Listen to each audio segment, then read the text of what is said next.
তাহলে বদলে গেল টিম ইন্ডিয়া। অস্ট্রেলিয়ার বিপক্ষে ওয়ানডে সিরিজ শুরু হতে এখন আর কয়েক ঘন্টা বাকি। প্রথম ওয়ানডে ম্যাচে ভারতের প্লেইং 11-এ কী হতে চলেছে সেটি তো আমরা আপনাকে জানাবই, তবে তার আগে বলি কে পেল বড় ধাক্কা এই প্রথম ম্যাচের আগে, কেমন হতে চলেছে দলের কম্বিনেশন, আর কিভাবে ভারতীয় দলকে এই ম্যাচে আলাদা ধরনের পারফরমেন্স করতে হবে, সেসব নিয়ে আজকের এই ভিডিওতে থাকছে বিস্তারিত আলোচনা। আপনি তো জানেনই ভারতীয় দল বর্তমানে অস্ট্রেলিয়া সফরে আছে, যেখানে ভারত 19শে অক্টোবর থেকে 25শে অক্টোবর পর্যন্ত 3টি ওয়ানডে ম্যাচ খেলবে। তারপর 29শে অক্টোবর থেকে 8ই নভেম্বর পর্যন্ত 5টি টি20 ম্যাচ খেলা হবে।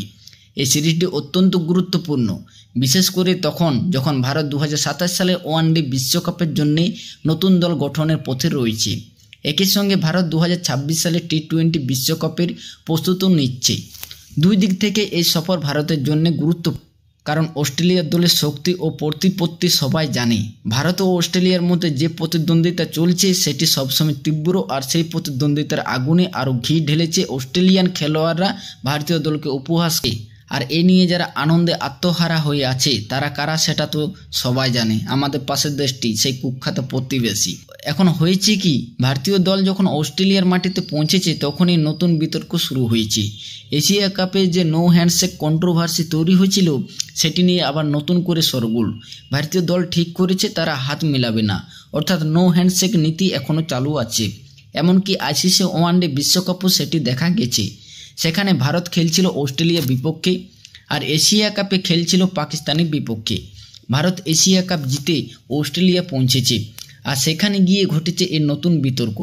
অস্ট্রেলিয়ান পডকাস্টরা মজা করার জন্য একটি ভিডিও বানিয়েছে, যেখানে পুরুষ ও মহিলা দুই দলের খেলোয়াড়রাই ছিল। পুরুষ দলের দিক থেকে Mitch Marsh, Travis Head, Josh Hazlewood অনেকেই ছিলেন, আর মহিলা দলের দিক থেকে এলিসা হিলি ও আলানা কিং সহ আরও অনেকেই ছিলেন। তারা সবাই মিলে ভারতীয় দলের হাত না মেলানোর সিদ্ধান্ত নিয়ে হাসি ঠাট্টা করেছে। ভিডিওটিতে তারা দেখিয়েছে যদি ভারত হাত না মেলায় তাহলে তারা কিভাবে রিয়্যাক্ট করবে, মজা করে চেঁচানো বা ঠাট্টার ভঙ্গিতে অভিনয় করেছে। এই ভিডিও নিয়ে এখন ব্যাপক বিতর্ক ছড়িয়েছে। এখন ভারতীয় দলের কাজ হলো মাঠে জবাব দেওয়া, জবাব দিতে হবে জয়ের মাধ্যমে। দুই দলের মধ্যে প্রতিদ্বন্দ্বিতা সবসময় ধারালো ছিল, আমরা সবাই জানি, কিন্তু গত 5 বছরের পরিসংখ্যা বলছে ভারত ও অস্ট্রেলিয়ার মধ্যে প্রায় 10টি ওয়ানডে ম্যাচে ভারত জিতেছে 6টিতে, অস্ট্রেলিয়া জিতেছে 4টিতে। যদি কেউ বলেন এটি ছোট নমুনা, তাহলে একটু বড় করে দেখলে দেখা যায় গত 10 থেকে 12 বছরে দুই দল 30টি ওয়ানডে খেলেছে। তার মধ্যে ভারত জিতেছে 18টি এবং অস্ট্রেলিয়া জিতেছে মাত্র 12টি, অর্থাৎ প্রতিদ্বন্দ্বিতা থাকলেও প্রভাব ভারতের পক্ষেই রয়েছে। অস্ট্রেলিয়ানদের সেই মজার ভিডিওটি যখন ব্যাপক সমালোচিত হয় তখন তারা দ্রুত সেটি ডিলিট করে দেয়। এর মানে তারা নিজেরাও বুঝেছে যে বড় ভুল হয়ে গেছে। তাদের মধ্যে ভয় ও অস্বস্তিতে দুটোই কাজ করছে, কিন্তু এখন ভারতের দায়িত্ব হচ্ছে মাঠে দেখিয়ে দেওয়া তারা আসলে কে। অস্ট্রেলিয়ানরা হয়তো জানতো না যে এই হ্যান্ডশেক ইস্যুর পেছনে কতটা সংবেদনশীল কূটনীতি প্রেক্ষাপট রয়েছে। আমাদের প্রতিবেশী দেশের সঙ্গে সম্পর্ক কেমন সেটা পুরো দুনিয়া জানে, আলাদা করে বোঝানোর প্রয়োজন নেই। অস্ট্রেলিয়ার হয়তো সেটি বুঝতে পারেনি, তাই পরে তারা ভিডিওটি মুছে দেয়, কিন্তু ততক্ষণে ভুল হয়ে গেছে, আর সেই ভুলের শাস্তি তাদের দিতে হবে ভারতীয় দলকেই মাঠে ব্যাট বলে। এবার নামবে সেই দুই বাপ যারা অস্ট্রেলিয়াকে বারবার শিক্ষা দিয়েছে, একজন বিরাট কোহলি আর একজন রোহিত শর্মা। এই দুইজন যখন মাঠে নামে তখন অস্ট্রেলিয়ান ঘুম উড়ে যায়। মনে পড়ে যায় 2013 সালে সে বিখ্যাত ওয়ানডে ম্যাচের কথা, যখন অস্ট্রেলিয়া ভারতকে 362 রানে টার্গেট দিয়েছিল, আর রোহিত শর্মা তখন খেলেছিল 141 অপরাজিত ইনিংস। তার ওপেনিং পার্টনার শিখর ধাওয়ান 95 রানে আউট হয়েছিলেন। সেই ম্যাচের মতো আবারও ভারতীয় দলের লক্ষ্য জবাব দিতে হবে মাঠে, জবাব দিতে হবে ব্যাট ও বলে। এবার দেখা যাক অস্ট্রেলিয়ার মাটিতে আবারও ইতিহাস লেখে কিনা আমাদের টিম ইন্ডিয়া। 5 রান দূরে থেকে সেঞ্চুরি মিস করেছিলেন তিনি, আর তৃতীয় নম্বরে নেমে বিরাট কোহলি 17 রান পূর্ণ করেছিলেন। ভারত 1 উইকেট হারিয়ে 362 রান ছাড়া করে জিতে নিয়েছিল প্রায় 7-8 ওভার বাকি থাকতে। ভাবুন তো, অস্ট্রেলিয়ার সেই শক্তিশালী বোলিং লাইন আপের বিরুদ্ধে এমন প্রভাব বিস্তার করেছিল টিম ইন্ডিয়া। সেই থেকে ভারতীয় দাপট চলেই আসছে। এখন পরিস্থিতি হলো এবার বদলে যাওয়া টিম ইন্ডিয়াকে দেখা যাবে। কেন বলছি বদলে যাওয়া? কারণ প্রথমবারের মতো গত কয়েক বছর ভারতীয় ওয়ানডে দলে দেখা মিলবে না মোহাম্মদ শামি কিংবা জসপ্রীত বুমরার, যারা এখন কুকুরের মতো ঘেউ ঘেউ করছে যে অস্ট্রেলিয়া নাকি নতুন দল নামিয়েছে। তাদের জানা উচিত যে অস্ট্রেলিয়া দলও তেমন কোনো নতুনত্ব নেই। তাদের দলে শুধুমাত্র প্যাটস কামিন্স অনুপস্থিত, বাকিরা সবাই অভিজ্ঞত ক্রিকেটার যারা নিয়মিত ওয়ানডে খেলছেন। শুধুমাত্র প্যাটস কামিন্স ও ম্যাক্সওয়েল নেই দলে। একইভাবে আমাদের দিক থেকেও বুমরা ও সামির এই সিরিজে খেলছেন না, তাই আমরাও নতুন মুখ নিয়ে নামছি। এই জন্যে বলা হচ্ছে এটি এক নতুন চেহারার ভারতীয় দল হবে। নতুন দলে সিনিয়র বোলারের ভূমিকায় থাকবেন মোহাম্মদ সিরাজ। বুমরা গেছেন অস্ট্রেলিয়া, কিন্তু তিনি টি-20 সিরিজ খেলবেন, ওয়ানডেতে নয়। সিরাজের সঙ্গে থাকবেন অর্শদীপ সিং, আর তৃতীয় পেসার হিসেবে দেখা যেতে পারে হর্ষিত রানাকে। তবে এখানে বিখ্যাত কৃষ্ণারও সম্ভাবনা আছে। এই বোলিং ইউনিটের নেতৃত্ব দিবেন সিরাজ। ব্যাটিং লাইন আপের দিক থেকেও এখন কোনো চিন্তা নেই। রোহিত শর্মা ফিরে এসেছেন, ব্যাটিংয়ে সৃষ্টি থাকবে। কিন্তু অস্ট্রেলিয়া যারা ভারতীয় দলকে নিয়ে ঠাট্টা বিদ্রুপ করছিল, এখন তাদেরই কপালে বড় ধাক্কা নেমে এসেছে। কয়েকদিন আগেই আমরা বলেছিলাম যে তাদের দুজন গুরুত্বপূর্ণ খেলোয়াড় ছিটকে গেছেন। প্রথম অ্যালেক্স ক্যারিকে ছেড়ে দেওয়া হয়েছিল, তিনি শেফিল্ড শিল্ডে খেলতে পারেন। তার জায়গায় জশ ইংলিশ দলেই ছিলেন, তিনিই উইকেট কিপার ব্যাটার হিসেবে খেলছিলেন।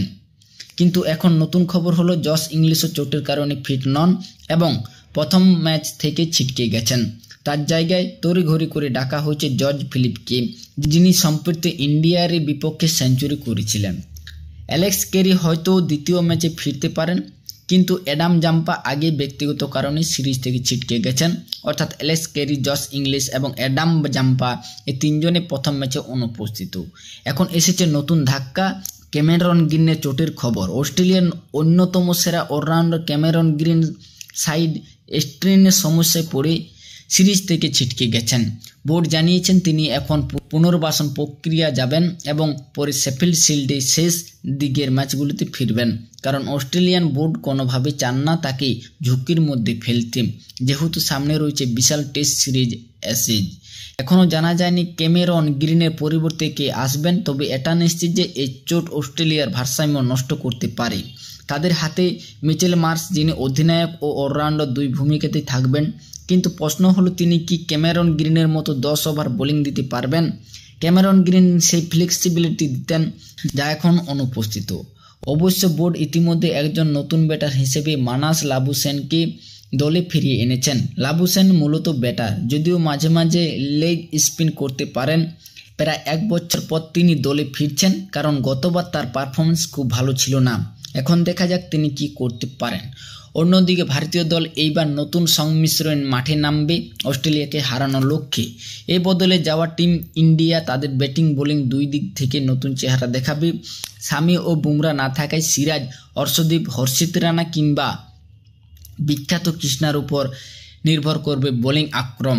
বিশেষ করে কৃষ্ণা দক্ষিণ আফ্রিকার পিচের জন্য উপযুক্ত, যেখানে 2027 সালে বিশ্বকাপ অনুষ্ঠিত হবে। তাই এই সিরিজ হবে এক ধরনের ট্রায়াল, ভবিষ্যতের দলের পরিকল্পনা বোঝার জন্য। তবে প্রশ্ন উঠছে কেন সামিকে বাদ দেওয়া হলো কোনো কারণ না জানিয়ে। তিনি সম্পূর্ণ ফিট, ঘরোয়া ক্রিকেটও খেলছেন, কিন্তু তাকে ওয়ানডে স্কোয়াডে নেওয়া হলো না কেন? এই সিদ্ধান্ত নিয়ে অনেক প্রশ্ন উঠছে, যার উত্তর সময়েই দেবে। এই মুহূর্তে অস্ট্রেলিয়ার সবচেয়ে বড় চিন্তা ক্যামেরন গ্রিনের জায়গায় কাকে নামানো হবে। গ্রিনে না থাকায় দলের ভারসাম্য নষ্ট হতে পারে। মার্শ যতই অভিজ্ঞতা হন, গ্রিনের মতো বোলিং সাপোর্ট দিতে পারবেন কিনা সেটাই দেখার। সব মিলিয়ে অস্ট্রেলিয়ার দল এখন কিছুটা সমস্যায় আছে, আর ভারত সেই সুযোগ নিতে প্রস্তুত। নতুন রূপে, নতুন উদ্যমে মাঠে নামবে টিম ইন্ডিয়া। অস্ট্রেলিয়াকে তাদের ঘরের মাঠে হারানোর মিশনে। এখন দেখা যাক কত বড় ধাক্কা খায় অস্ট্রেলিয়া। এ নিয়ে আপনার মন্তব্য জানাতে পারেন।